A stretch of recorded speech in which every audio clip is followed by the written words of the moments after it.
Hey everybody, welcome back to Kat's Kitchen. I'm so glad you guys are back here for another episode. And today we are going to be working on another keto recipe. It's going to be a dessert this time. These are going to be keto cream cheese, like little cream cheese cups. And these can be frozen or, they would be great for a little party. I'm sure you could probably, by adjusting the time that we bake them, I'm sure you could probably just make this into like a cheesecake if you want to serve it in a larger portion.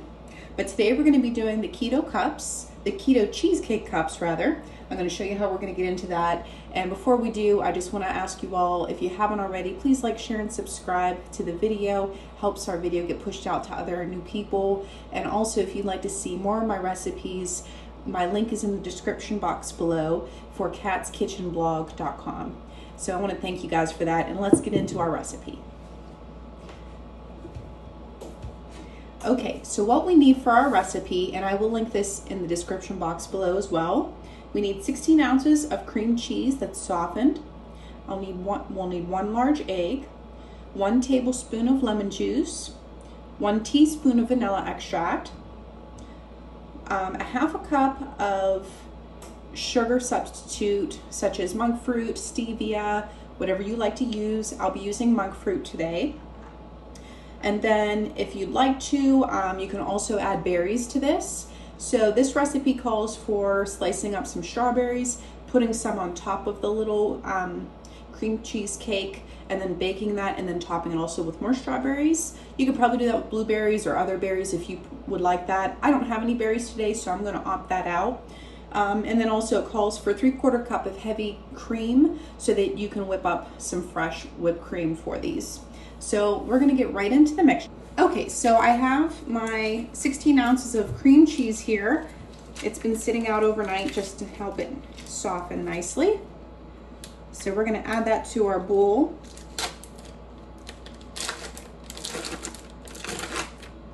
And then we're going to cream together our sugar substitute and the cream cheese first. And I am going to be using a handheld mixer for this. You could probably do this by hand with a whisk if you prefer.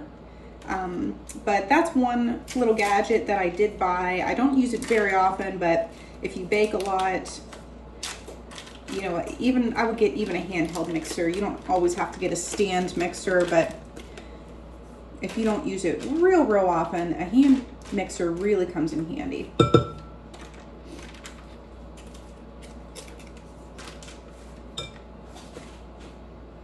If you need to pre-soften your cream cheese, you can also put it in the microwave for a little bit if you need to. All right, so I'm going to start whipping this up first, and then I'm going to gradually add in my half a cup of monk fruit.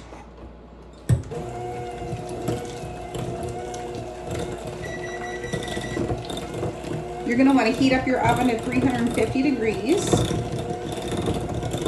That's our oven just telling us it's ready to go. So once it's nice and fluffy, we're going to add in our monk fruit now.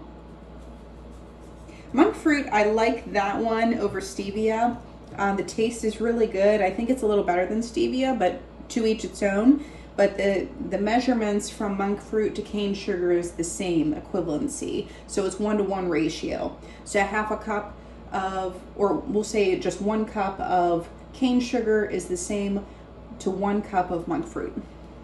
Because some of those alternative sugars are extremely more sugary, as it were. They taste a lot sugary. So just keep in mind when you're buying alternative sugars to check the ratio. We're going to cream this together.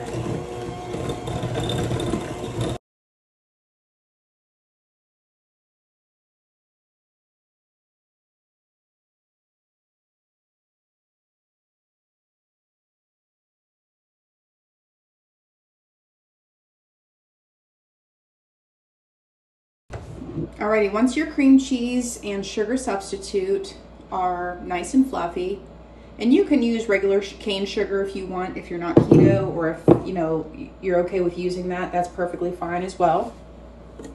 Next, we're going to put our 1 egg in our mixture.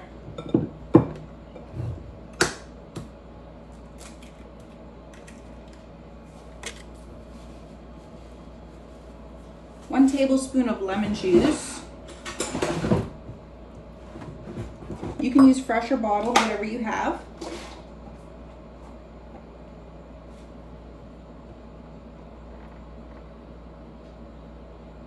Lemon juice is always a nice complement to cream cheese.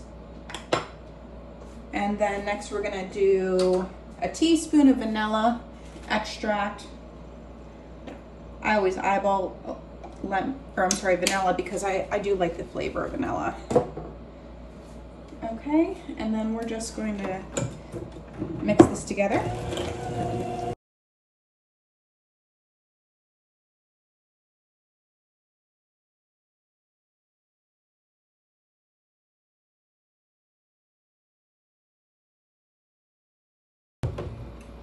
Now this doesn't call for it, but I'm going to add in a dash of salt just because I feel like you need a dash of salt even in your baking.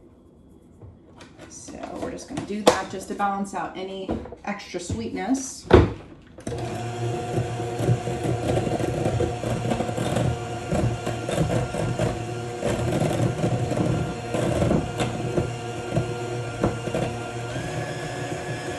just going to pick up the speed and let it get really light and fluffy.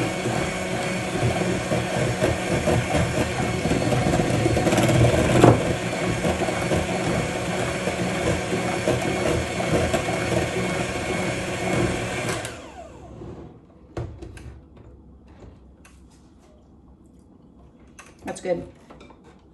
It tastes like a lemon cheesecake. It tastes really, really tasty. Now, if you don't like lemon flavor, you can probably opt that out. That's probably not a big deal. Just stick with the vanilla. Alrighty guys, so this is what your mixture should look like. I just tasted it. It's super nice and light and fragrant. That lemon really helps it to be fragrant. Like I said, you can probably opt that out if you don't like the lemon flavor, you just want the vanilla flavor. Next, I have a cookie scoop here. This is 1.5 inch. I'm gonna spray it with some cooking spray. And then it's as simple as this. I have 4 of these lined muffin pans. And we're just gonna fill these liners up about halfway. I told you our oven is on 350. We're already preheated.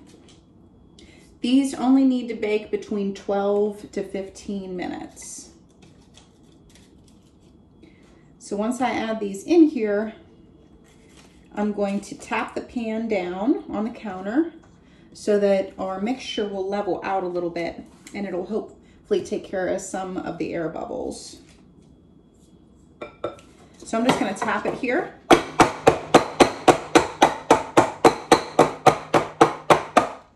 And it levels out, and then these are ready to go.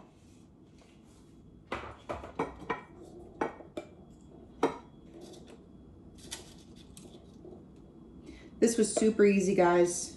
Like I said, I'm not one for baking a lot, and I'd rather bake, if I have to bake, I'd rather it be very few ingredients in the recipe, just to make it easy for me, as well as the fewer ingredients that you have, I feel like the more you can taste those flavors, like really, they're really pronounced.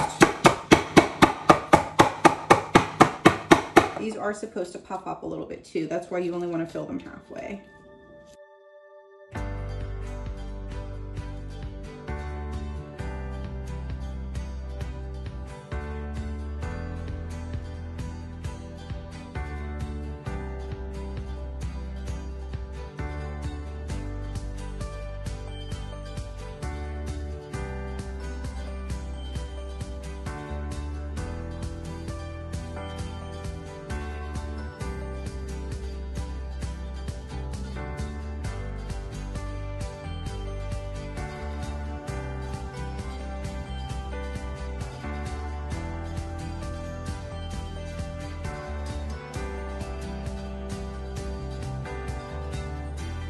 Okay everybody, so the baking is all done.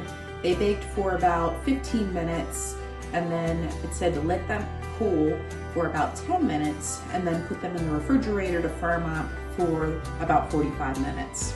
So I'll show you what we've got here. I took them out of the little muffin tins. I left them in the paper obviously. So I already tried one. They're super tasty, like super good. I can't complain about the flavor at all. But like I said, I'm kind of recipe testing with you on these keto recipes. So I'll tell you, what I liked and what I didn't like about it. The flavor was on point. What I didn't like is when you peel the paper away, it kind of crumbles a little bit. You kind of actually have to eat it out of here with a little spoon. So you kind of just have to, eat it out of right here. But I'll show you what they look like up close. They're really, really cute. They did flatten out, so that's why I can understand if you want to do berries and whipped cream, you can kind of fill up these cups and then just eat them out of there. I did make some homemade whipped cream in here with a little bit of stevia and vanilla. And so yeah, so that's what we're gonna do. We're just gonna eat them out of here. Like I said, it's a little bit inconvenient. Next time, maybe I'll try spraying these cups, the little papers, to see if that helps them come out a little easier. But overall, I can't complain about the taste. It's great. So thank you guys so much for watching. Please like, share, and subscribe, and I'll see you guys on the next one. Bye-bye, friends.